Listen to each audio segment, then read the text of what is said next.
Olá pessoal, tudo bem com vocês? Meu nome é Fabrício Voltarelli, eu sou professor do curso de pós-graduação em Ciências da Saúde da Faculdade de Medicina da Universidade Federal de Mato Grosso e fui convidado para falar sobre um tema bastante interessante que eu gosto muito e que é de extrema relevância para a área da ciência, que é sobre o futuro da pesquisa em oncologia, né? Uma área que tem tido avanços extremamente satisfatórios ao longo dos anos e que o ponto final, a ponta final dessas pessoas, que no caso são os pacientes que serão beneficiados, são os maiores interessados nessas pesquisas, né? Que é onde saem os novos tratamentos, onde saem os novos medicamentos, e isso tem que ser levado bastante em consideração. Mas antes disso, a gente tem que pensar o que seria, né, a pesquisa clínica.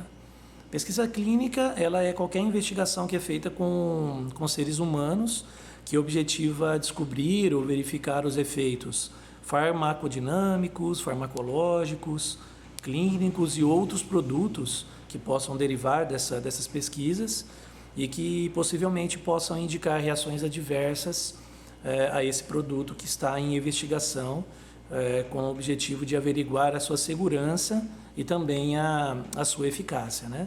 Em outras palavras, é um estudo científico realizado para verificar como uma nova medicação, um novo medicamento ou procedimentos, né, já utilizados serão comparados com outras medicações e as suas ações em seres humanos.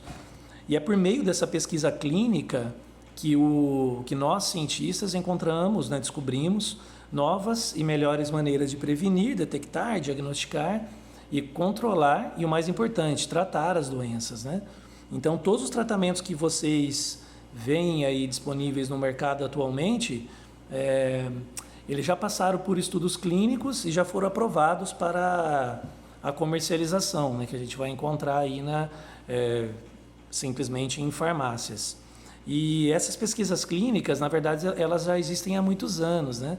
Porém, no passado ela não era realizada de forma legal. Então, se a gente remeter lá ao passado, né, durante o fim da Segunda Guerra Mundial, por exemplo, os médicos alemães realizaram testes que a gente pode chamar de desumanos, né, que foram com seres humanos, em prisioneiros de campos de concentração nazistas, né, que muita gente conhece, essa parte aí bastante complicada da nossa história, onde muitos morreram ou tiveram danos que naquela época foram considerados irreparáveis para aquelas pessoas que foram acometidas a aquelas atrocidades, né? Mas o que seria a pesquisa clínica em oncologia, né? Pensando no futuro, falando do presente, mas pensando um pouco no futuro. Nada mais é, baseado no que eu falei anteriormente, novos tratamentos para as pessoas, para os pacientes oncológicos, né? E que começam ali na forma de estudo ou teste. E a gente sabe que, tanto em oncologia como em outras áreas, tem que passar pelas fases. Então, mesmo que seja considerada uma pesquisa clínica, a pesquisa dentro da área clínica, ela possui três principais fases. A fase 1, que a gente chama, na verdade, antes disso, né, a gente tem a fase pré-clínica, que é realizada com cultura de células ou com animais.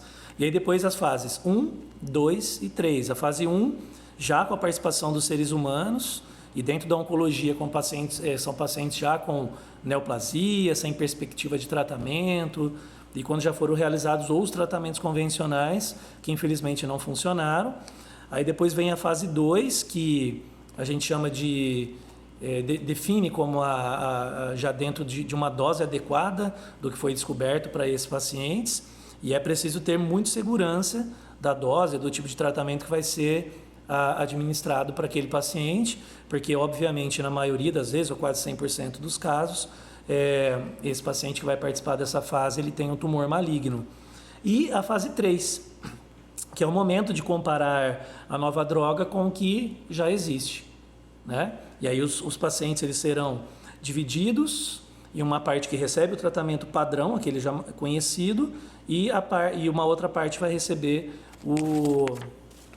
um tratamento novo, né, para saber se vai ter algum resultado ou não aquilo que foi feito nessas 3 fases.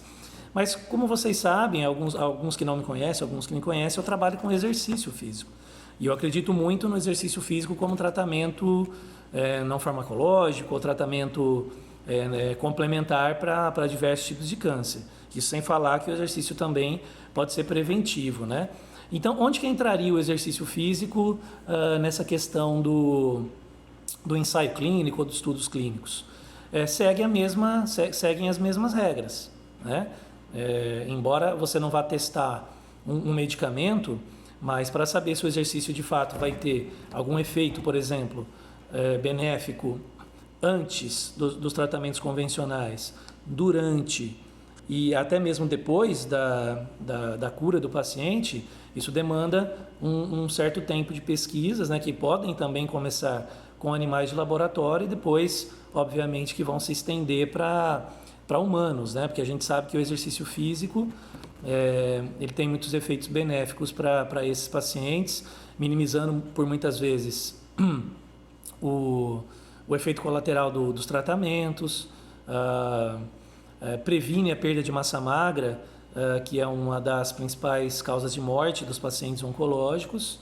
E após a finalização do tratamento, essas pessoas podem adquirir um novo hábito de vida, fazendo até com que não haja, em muitos casos, isso já tem muitas pesquisas mostrando, a recidiva da doença.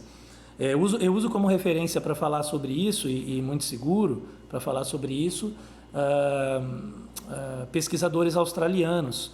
Eles têm um grupo, né, que na verdade é uma sociedade de oncologia clínica que vem observando esses efeitos muito bem ao longo de alguns anos. E é representado principalmente pela pesquisadora mundialmente reconhecida nesse assunto, a Prukorn, né, que defende muito que o exercício físico ele tem tanto o exercício aeróbico como o exercício resistido, ou a combinação dos dois, para os efeitos benéficos, efeitos extremamente benéficos para esses pacientes, né? E sim, se encaixa perfeitamente dentro da pesquisa clínica, né? Assim como a gente, não sei se vocês conhecem também o Colégio Americano de Medicina do Esporte, onde eles têm um slogan, até uma hashtag bastante utilizada hoje em dia, que exercício é remédio. Então, se exercício é remédio, ele também precisa ser testado nas suas fases, grupo controle, pessoas que vão fazer, pessoas que não vão fazer, estudo duplo cego, randomizado, né, para a gente não incorrer em erros, ou falso negativo, ou falso positivo, a partir dos resultados dessas pesquisas com exercício. Mas eu sou um pesquisador, um cientista, um entusiasta do exercício físico e que os pacientes possam ser beneficiários disso tudo. Lógico, sempre com o devido cuidado, com as interpretações corretas, sempre trabalhando dentro de uma equipe multiprofissional, multidisciplinar, para que a gente tenha êxito, né, dentro dessas pesquisas que são feitas com esses pacientes. E quem já me acompanhou aí nas redes sociais, principalmente no Instagram, algumas lives que eu falei sobre esse assunto, boa parte delas estão ali gravadas no WIG ou IGTV, né, do Instagram, e podem me acompanhar nas lives futuras também, ok? Então era isso, né, esse recado rápido para passar para vocês. Espero que tenha sido produtivo e me coloco à disposição para essas pessoas que querem entrar em contato comigo pelas redes sociais ou por esse canal onde será disponibilizado esse vídeo, ok? Então, um abraço a todos e muito obrigado.